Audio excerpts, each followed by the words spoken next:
Are the Oregon Ducks having the best offseason in college football? We'll talk about that on today's episode, the Ducks Dish Podcast.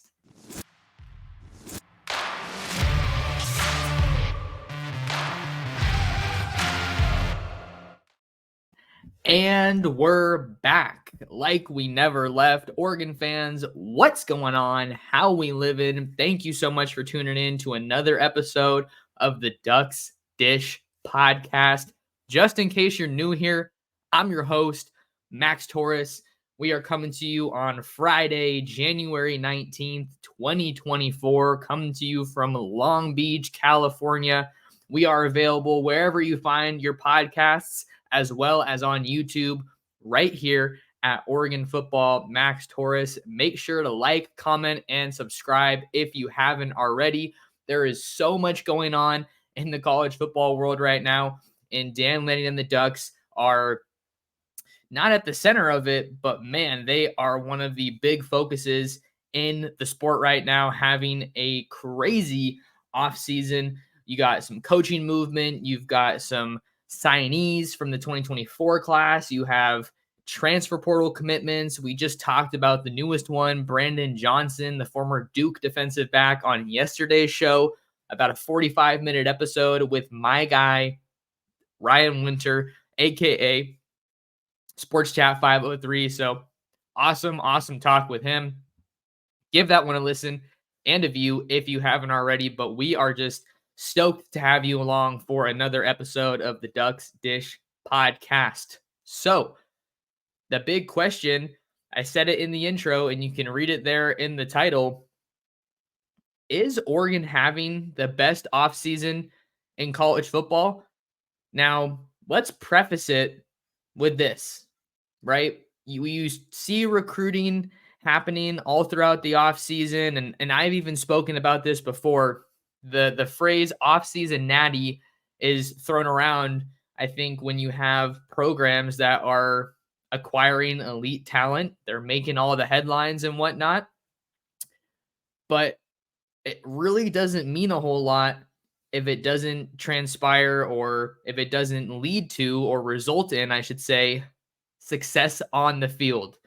And for Dan Lanning and the Ducks, we're talking Big Ten title contention and getting into that first 12-team playoff, the expanded playoff. Those are ultimately the big goals. And then after that, you have sending guys to the 2024 NFL draft, trying to get first rounders. Guys like Troy Franklin, Bo Nix, Kyrie Jackson, Brandon Dorless are some of the names to watch as we get closer to the 2024 NFL draft. But let's talk about that offseason natty and just that title or that phrase, because I don't think it's necessarily the focus that I want to have here, just on the phrase or the idea, the concept of an offseason natty.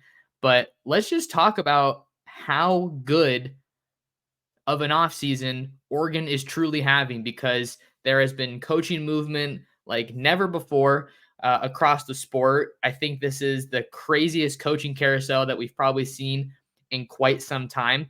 You usually have that traditional coaching carousel towards the end of the regular season, kind of around that conference championship weekend. And as you get closer to the early signing period, that's one of the chaotic elements of the college football calendar, the recruiting calendar, right? Having the coaching carousel and the early signing period so close together, as well as the conference title weekend. It's just been insane. But we saw a mini or an extended coaching carousel start earlier this month when the greatest coach the sport has ever seen decided to retire. And of course, I'm talking about Alabama's Nick Saban. And we had seen so much movement prior to that, with coaches taking new jobs across the country. But after he retired, we briefly saw Dan Lanning kind of linked to that job, or at least mentioned as a potential candidate. The Oregon head coach getting tied to that. That was one of two jobs that I thought he would ever leave for if he were to leave. I thought it was Alabama or Georgia. He doesn't necessarily have that dream school job that some of his predecessors had, right? It was Florida State with Willie Taggart, and it was Miami with Mario Cristobal. But he kind of joked about it in his intro press conference, right? William Jewell College, not exactly big time football. So he kind of said that fans didn't have to worry about him getting pulled away for that. But it was a crazy, crazy cycle. And this mini cycle that we've seen really stem from Nick Saban's retirement. Obviously, Kalen DeBoer over at Washington gets named as the successor for Nick Saban, the GOAT, in Tuscaloosa. He takes over an Alabama program right after taking the Washington Huskies to the national championship, where they lost to the Michigan Wolverines. And then you talk about Michigan for a second. Jim Harbaugh continues to interview for NFL head coaching jobs. So if he leaves, we could see things get even crazier. And just to get you up to speed, in case you've been living under a rock or maybe haven't been super, super on top of this, you have Kalen DeBoer going from Washington to Alabama. And then with the Washington vacancy, they filled that by getting Jed Fish from Arizona. And then Arizona hired Brent Brennan from San Jose State. Shout out to the 408, my hometown. They hired Brent Brennan to take over in Tucson.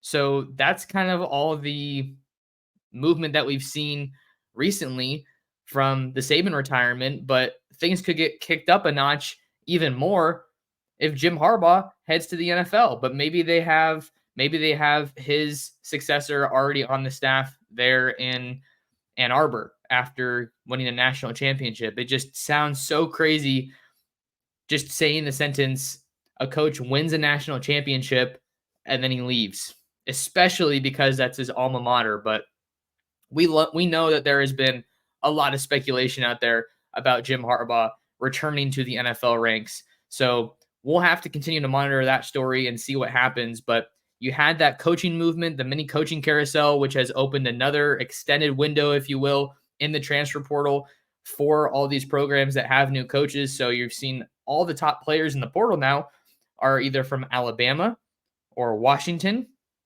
or Arizona. And Oregon is heavily in the mix with one of them, that being Washington cornerback Jabbar Muhammad. He told me that he is expected to visit Oregon, planning to visit Oregon next weekend after visiting with Alabama. So it looks like the Crimson Tide are supposed to get the former Husky on campus to get a visit with him and his former head coach, being Kalen DeBoer. We'll talk about that maybe a little bit more later on in this episode, but all of that has been happening.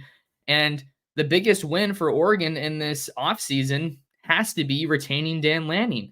And it was really just a brief amount of time, maybe 24 hours or a little bit more. I don't remember exactly how long it was, but there was the Saban retirement, and then there was Lanning getting linked to it. There was all the speculation and, some worry within the Oregon fan base, chatter throughout the nation and throughout all of college football about, hey, Dan Lanning could be one of those guys that the Crimson Tide go after. But then he drops the most epic video, probably the most epic video we've seen from him since the 2023 early signing period, when he was puffing on a cigar after the single craziest day I have ever had covering Oregon on the recruiting trail, flipping Mateo Uiagalelei, flipping Jaden Lamar, flipping Dalen Austin, flipping Austin Novosad. There were pancakes all over the place. Spatulas were definitely out that day in Eugene. Just historic day for Dan Lanning and the Ducks in his first full recruiting cycle as the head coach at Oregon. So it goes without saying, but we have to talk about it, how huge of a win that was for Oregon to hang on to Dan Lanning. That is by far and away the biggest win of their offseason. The biggest notch under their belt that they have with this offseason was keeping Dan Lanning in Eugene. And then when he doubled down and used that national spotlight to share a recruiting pitch with everybody that was watching that video or talking about it, if you're scared your coach is leaving, come play for us, because the Ducks aren't going anywhere and I'm not leaving. I'm pretty sure that's basically what he said in that video. It may not be exact, but that was what he was saying. And it was just so phenomenal because he is just doing such a good job at capitalizing on momentum, at capitalizing on the Oregon brand every opportunity he gets. And it's just a masterpiece, I really feel like, because he's done and said all the right things. There wasn't any reason to think that Dan Lanning was going to leave. He has multiple times now reaffirmed and reiterated his long-term commitment to Oregon, saying that he wants to be in Eugene as long as the administration will have him. And what that has done is it's made Oregon an even more attractive destination than it already was. And there's something to be said about how hard it is to find stability at the head coaching spot in college football. And maybe there truly isn't coaching stability at the highest level, right?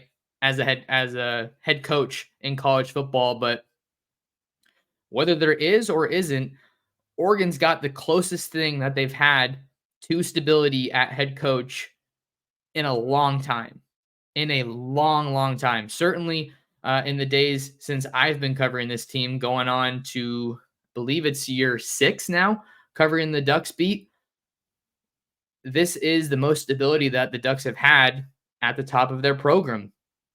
And it was never, I guess, concrete that Dan turned down the Alabama job. Like, hey, he was offered it and he turned it down. But there was enough, I think, to read between the lines. Enough people were mentioning him as a candidate for the job that we could kind of comfortably say that. So for him to stay at Oregon with an opening at Alabama speaks to the work he's done at Oregon, the work to be done at Oregon for Dan Lanning, what he has left to accomplish. And the other part of it solidified how attractive of a job Oregon is, especially now that they're in the Big Ten. I bet that helped play a big part in why Lanning chose to stay at Oregon, but don't want to get too off the rails here.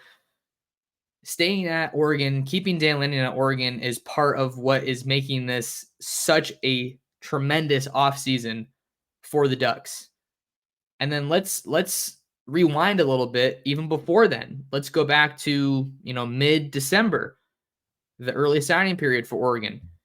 Oregon already had a really, really good class verbally committed, but none of them had put the pen to paper. So you get to the early signing period, and I mean, I was up early that day. I was up at like 5 a.m. that day, and I think it was, I don't even remember what time it was, but boom, 26 signed letters of intent. And so many of these guys are already enrolled early. So that's just another layer to why this offseason has been such a success for Oregon. You had all those guys verbally committed. You didn't lose any of them. No one flipped. I know Jaquan McRoy was someone who was getting recruited heavily by Colorado. And then you had 2 flips that you pulled off with Ryan Pelham flipping him away from USC and flipping Jeremiah McClellan from Ohio State. That helped feed into this momentum that the Ducks have. So you signed all of those guys, you kept all of those guys, and so many of them are already enrolled on campus. Some of them even joined the Ducks to practice for the Fiesta Bowl. That has been huge. I don't know exactly what the number is for how many guys are already enrolled and with the team now, but it's a lot. And it's probably the most I've seen since I've started covering the team. And granted, I know I'm on the younger side for some people in this market, but it is tremendous how many guys are already enrolled and are rocking with the Ducks. It's like another redshirt year. I think Dan Lanning has said something along those lines. Maybe not, but it's almost just like that's how valuable this time is, getting to roll with the team before spring practice, getting to get into the strength and conditioning program with Wilson Love, getting to get your nose in the playbook.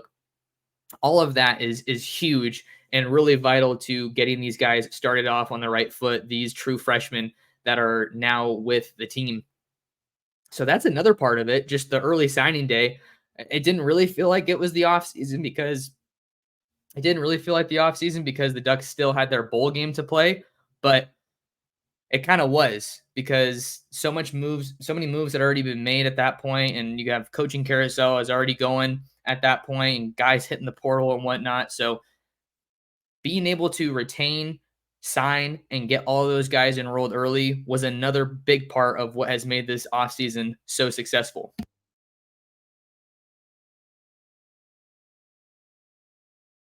And welcome back to the Ducks Dish podcast. I'm your host, Max Torres, coming to you on Friday, January 19th, with some more Oregon football talk. Appreciate you guys for taking the time out of your day to listen to the pod or watch us on YouTube. If you are watching on YouTube, make sure you hit that like button and subscribe to the channel. We are constantly growing this Oregon community. And then drop a comment and let me know how you feel about Oregon's offseason. Is it the best in college football? Let's continue breaking that down, that very question on the podcast. So, another big part of what has made Oregon's offseason such a big success has been the transfer portal. The transfer portal has been absolutely huge for the Ducks because they were able to address some of their biggest needs even while the season was still going, right? We all knew this was Bo Nix's last ride at the college level. So Dan Lanning and Will Stein, they knew they had to go to the transfer portal to get their starting quarterback for next year, just given the youth and the lack of experience on the roster. Ty Thompson enters the transfer portal and ends up at Tulane, wishing all the best for him. But after he left, they knew that they had to go in or even before he left, I think the writing was kind of on the wall. I didn't really think that he was going to be the guy for Oregon just based on how things had transpired since he had been at Oregon.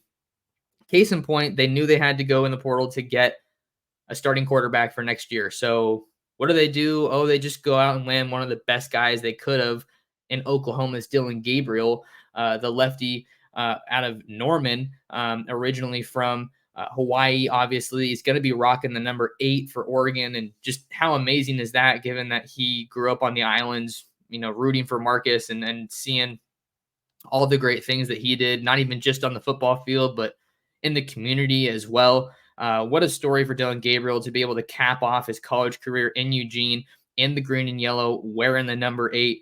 I don't think you could draw it up much better than that. But then things did get better for Oregon. Not only do you have Dylan Gabriel, who projects to just be a perfect fit, really strong fit in this Will Stein offense, you went back into the portal and got another one of the best quarterbacks who just so happens to be a former 5-star and a former guy that was a guy that was formerly committed to your team in Dante Moore from UCLA. And I think that was a commitment that was met with a lot of kind of uncalled for speculation or just some negativity from Oregon fans. I mean, even when I was writing about Dante Moore being linked back to Oregon, some people were saying, "Oh, well, he already turned us down or turned us away once. Like, why would we go after him again?" Something like that. And I feel like most quarterbacks that were in his situation probably would have done the same thing. His primary recruiter and quarterbacks coach, Kenny Dillingham, got hired away to Arizona State. I mean, that was the main reason he was coming to Oregon. So they showed why it still is very valuable in today's era of college football to finish in second place, and you've got to keep those relationships going. So Dante Moore comes in out of the portal, and I think the plan is for him to play 4 games or less to hang on to that redshirt year, and then he heads into the 2025 season battling it out for that starting quarterback position. He'll right now go against guys like Austin Novosad and Luke Moga, and then Achilles Smith Jr., the Oregon legacy at quarterback. He will also be in the mix as of right now. So they have some, like we just talked about with Dan Lanning at the top as the head coach, they have some stability at that quarterback spot too, which is so difficult to come by nowadays. Rarely do you see quarterbacks staying on a roster for even 2 years if they're not playing good snaps, if they're not the starter. So you really couldn't draw up a better situation at quarterback for the Ducks right now. And then I think you go into the portal to get a guy like a Jay Harris out of Northwest Missouri State. Not a lot of people knew about him, 6'2", 215, D2 All-American. But hey, You got to trust Carlos Loughlin and his eye for talent with the work that he's done for Oregon's running backs since he came over from Western Kentucky. Not only did he bring Noah Whittington with him, he also brought in Bucky Irving, who was a stud for the Ducks in his 2 years after coming over from Minnesota. So now you get Jay Harris, and you're going to get Noah Whittington back. He missed most of the year with an injury last year. So you get one more year with Noah Whittington, it looks like. Then you'll have Jordan James, who was a beast last year for Oregon. Still don't understand why he didn't get more carries in that Pac-12 title game, but that's a conversation for another day. So you have Noah Whittington, Jordan James, and Jay Harris as your projected three-headed monster in the backfield. And then you also have Jaden Lamar, who looked really good as a true freshman in his limited opportunities. Saw him pancaking some guys in that Fiesta Bowl against Liberty. And then looking at your offensive line, I'm just kind of going through how well the Ducks leveraged the portal to fill some of their needs. Looking at the offensive line, you lose Jackson Powers Johnson, the Remington Trophy winner, as the best center in the country. He's heading off to the NFL draft. You lose him, but Poncho Iapani Lalulu, the true freshman, he is going to be sliding into the center spot, and he got his first start and had a great game in the Fiesta Bowl at center. So you're feeling good there, but you lose Jackson Powers Johnson and you lose Stephen Jones, who played a lot of right guard for you, longtime veteran guy, longtime fan favorite along the offensive line. So what do? You go out and you get Matthew Bedford from Indiana technically, but he was committed to transfer to Colorado. So when you can flip a guy like that, it makes that addition even sweeter, in my opinion. So they are just putting together a really, really good haul in the transfer portal.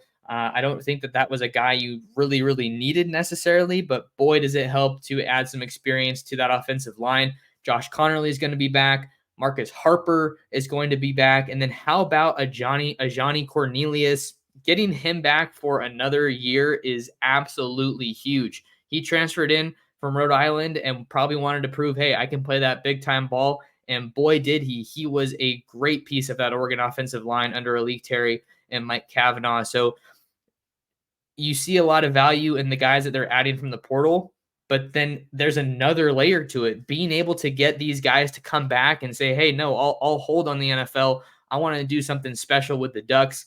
I want to try to get that first national championship. That is massive, and it speaks volumes to the faith that the players have in Dan Lanning, the faith that they have in Lanning's plan, and it speaks to the culture that is in place in Eugene. So just a huge, huge success. Talking about the offensive side of the ball a little bit more, you get Tez Johnson back, who was a 1,000-yard receiver for you. You get Trayshawn Holden back for another year. He didn't play a ton, but when he did play, I think he did really, really well and made the most of his opportunities.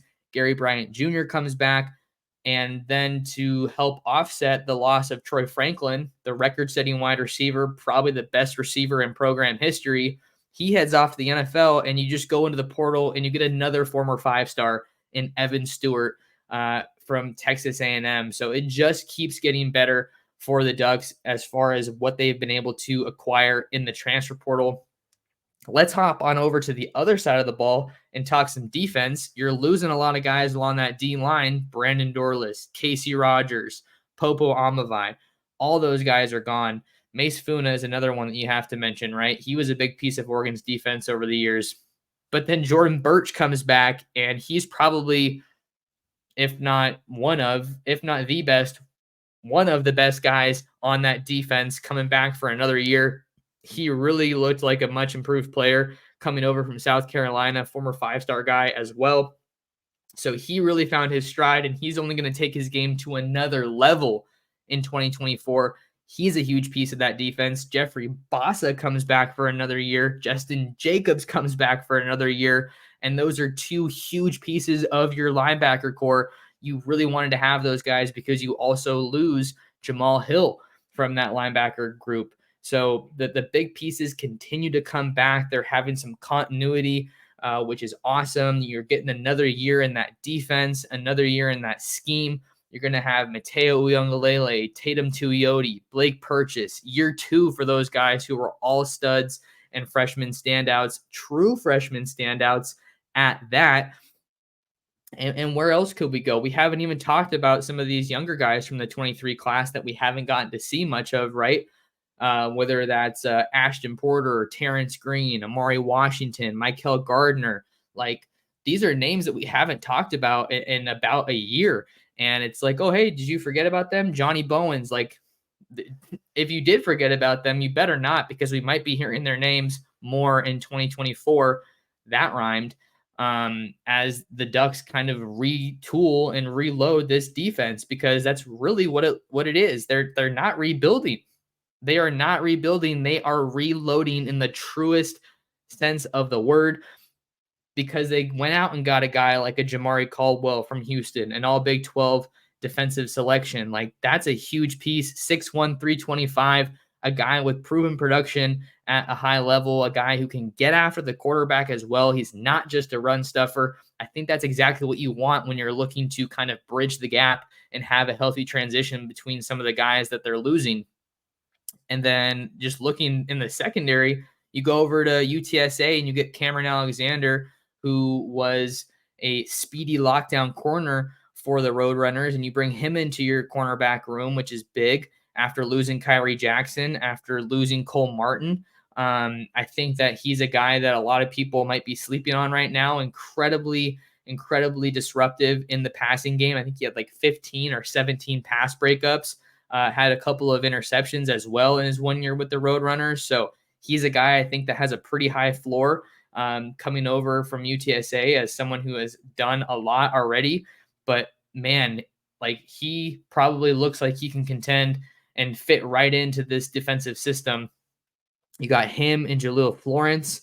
You also have Dante Manning in the mix in that room. Roderick Pleasant is another one to mention. And then what if the Ducks get Jabbar Muhammad? We have to talk about the Washington transfer. He recently wrapped up a visit to Texas, is currently on his way to visit Alabama to see his former head coach, Kalen DeBoer, in his new digs, in his new setting out there in Tuscaloosa. But hey, then he's got one more trip, going to make it out to Eugene to visit the Ducks next weekend. Not this upcoming weekend, but next weekend.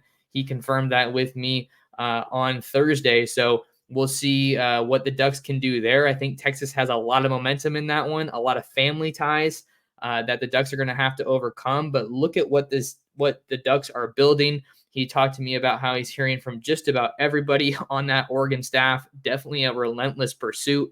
And I think you'd feel really, really good about this secondary if you can add a Jabbar Muhammad to the mix at corner. Look at the safety room as well. Tysheem Johnson comes back for another year. So you got a guy who's played a lot of football after spending some time at Ole Miss before coming to Eugene. Then you have Kobe Savage from Kansas State. Like, that's another big piece. He was another all Big 12 selection. And then how about Brandon Johnson coming over from Duke, the nickel, who is disruptive. He can get after the quarterback. He is a nickel that can really, really excel in covering the slot receiver or whoever's in the slot. And boy, do the Ducks need some help covering the pass game. Like, just you look at what they did last year, specifically against Washington, and the coverage just wasn't enough. But if you bring a guy in like a Brandon Johnson that can cover, you're really helping yourself. And he can tackle. He plays with some fire. He's got some swag to his game. I love that addition.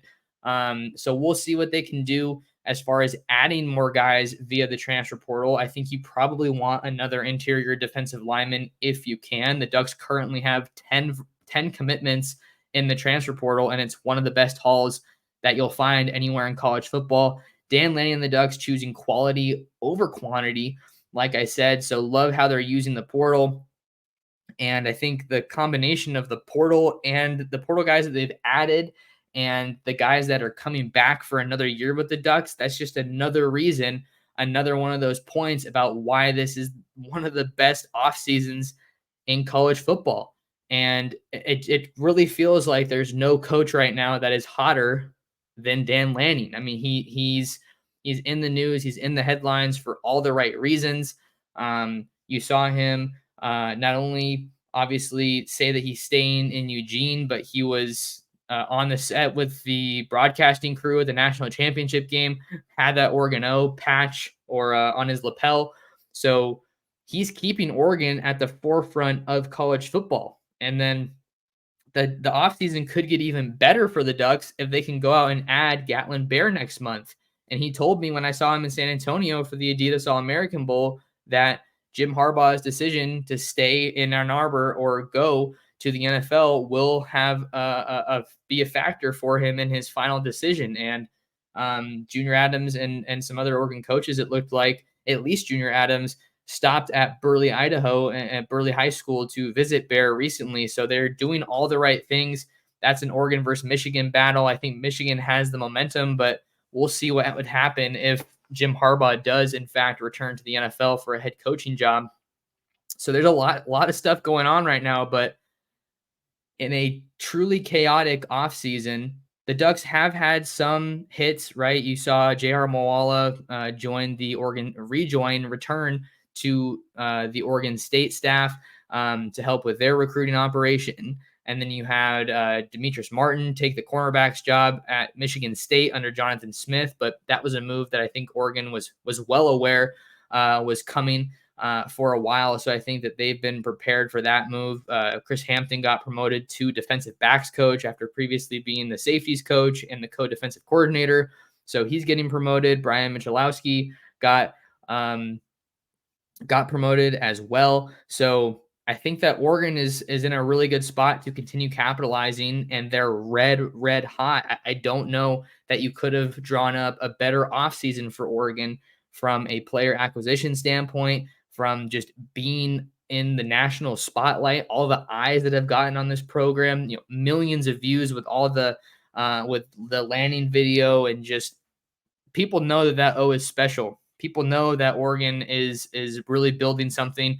I think that they have the best roster of any of the new 4 teams in the Big Ten. That's USC, UCLA, Washington, and Oregon. I think Oregon is really poised to compete and make some serious noise in the Big Ten in their first year, moving over from the Pac-12. So I think I've laid it out pretty clearly. Let me know if you think someone else has had a better offseason, because if I look at college football, I don't think anybody's having a better offseason than Dan Lanning and the Oregon Ducks.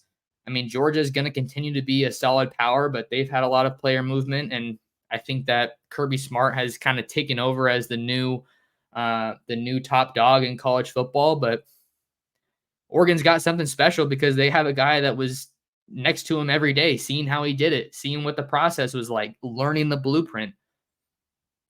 And then when he got that blueprint, he got that job in Eugene and is applying it there. So Oregon's red hot right now, and things could get even better if they add Jabbar Muhammad next week or maybe not next week, sorry, because next weekend he visits Oregon, and then he told me he's going to make his final official decision after that Oregon visit. So Ducks getting the last trip for one of their top targets in the portal is huge, huge, huge news.